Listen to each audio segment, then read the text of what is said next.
जय श्री कृष्ण मित्रों, मैं हूं पंडित रवि कुमार और आज आपको बताऊंगा कि क्यों आदमी बार बार परेशान होता है, क्यों उसके व्यापार में बार बार रुकावटें आती है, ऐसा क्या घटनाक्रम उसकी ज़िंदगी में, ऐसे क्या ग्रह प्रभाव उसकी ज़िंदगी में प्रभाव डाल रहे हैं जो कि उसे बार बार परेशान होना पड़ता है।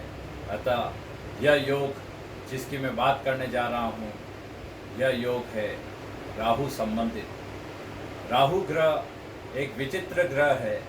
अतः राहु ग्रह अगर जिसकी कुंडली में द्वितीय भाव में अथवा चतुर्थ भाव में, सप्तम भाव में अथवा 12वें भाव में यह दिखाई देता है और यह चंद्र और सूर्य के साथ तथा शनि के साथ यह दिखाई देता है, तो इसे पितृदोष की संज्ञा दी गई है।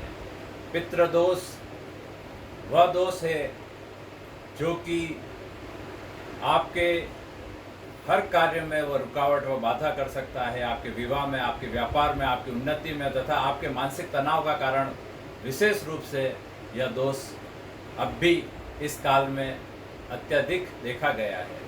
अतः पितृदोष किस वजह से होता है और क्यों होता है, ये मैं आपको बताता हूँ। एक छोटा सा मेरे अनुभव में आया है कि ऐसी आत्मा जो आपके कुल में जन्म हुआ है और या तो वह अधूरे जीवन व्यतीत करके या किसी बीमारी से या किसी हादसे में चली गई है और उनके मन की जो इच्छाएं मन में रह जाती है और वह पूरी नहीं हो पाती, तो वह आपके जो परिवार और कुल के लोगों को परेशान करती है। अतः इसको उपयुक्त सही तरीके से अगर पितृदोष को निदान करना, तो सबसे पहला उपाय मैं बताता हूँ, शिव उपासना।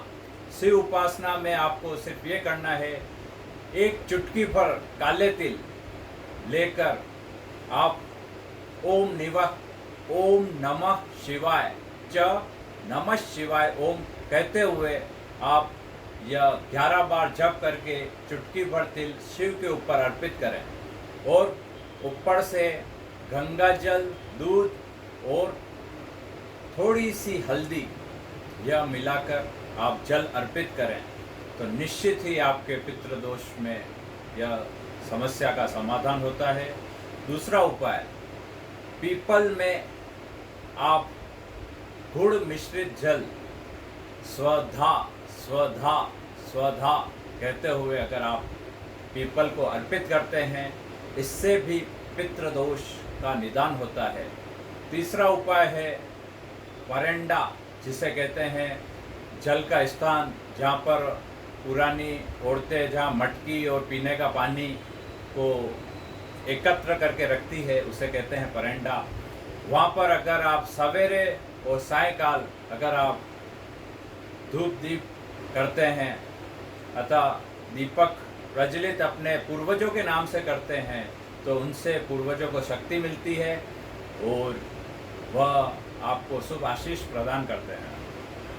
और एक ये लास्ट उपाय मैं बता रहा हूँ, अगर आप एकादशी का व्रत करते हैं और 11 एकादशी, 21 एकादशी ऐसे कर आप पूर्वजों को अर्पित करते हैं, तो निश्चित ही आपके पूर्वजों को बल मिलता है, आप उनसे पूर्वज आपसे प्रसन्न होंगे तथा आपको शुभ आशीष देंगे और यह जो दोष है, यह दोष आपका पुण्य में परिवर्तित हो जाएगा और यह दोष आपको फलीभूत होकर आपको आशीष में परिवर्तित हो जाएगा और आप सफल हो जाएंगे। यह छोटे से उपाय आप कर लेते हैं तो आपको निश्चित ही लाभ होता है। अगर यह दोष अगर ज़्यादा कारगर होता है तो उसके लिए हम नारायण बलि का विधान है। यह नारायण बलि सभी पूर्वजों को शांत कर उनको मोक्ष की कामना के लिए यह नारायण बलि की जाती है। ऐसे यह रामबाण इलाज है। इसके बाद पूर्वजों को मोक्ष की प्राप्ति होती है, ऐसा कहा गया है।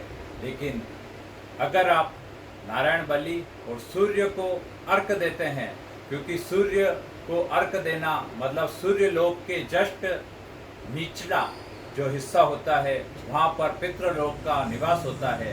अतः सूर्य को अर्घ देने का तात्पर्य यह है कि आपके पूर्वजों को वह जल अर्पित होता है और आपके पूर्वज आपको शुभ आशीष देते हैं। अतः सूर्य को अर्घ देना भी आपके पितरों को जो अर्घ देने के बराबर है। अतः सूर्य अर्घ इसलिए भी बड़ा महत्वपूर्ण हो जाता है कि यह आपके जो दोष को यह निदान करता है। अतः मैं ये छोटे छोटे उपाय से आपकी खुशहाल ज़िंदगी हो सकती है, आप करके देखें। क्योंकि मेरे पास अभी अनेक फ़ोन आ रहे हैं, अनेक इस समस्याओं के समाधान मैंने इस काल में देखे हैं। आप निश्चित ही करके देखें, निश्चित आपको लाभ होगा। इसी के साथ मैं आपसे कहूँगा कि यह वीडियो लाइक करें, शेयर करें तथा अपने मित्रों को यह शेयर करते रहें, जिससे ये भी आगे ये मित्र जो परेशान हो रहे हों वो इस समस्या का समाधान पा सकें। इसी के साथ मित्रों मैं आपसे इजाज़त चाहूँगा। जय श्री कृष्णा, जय श्री राधे।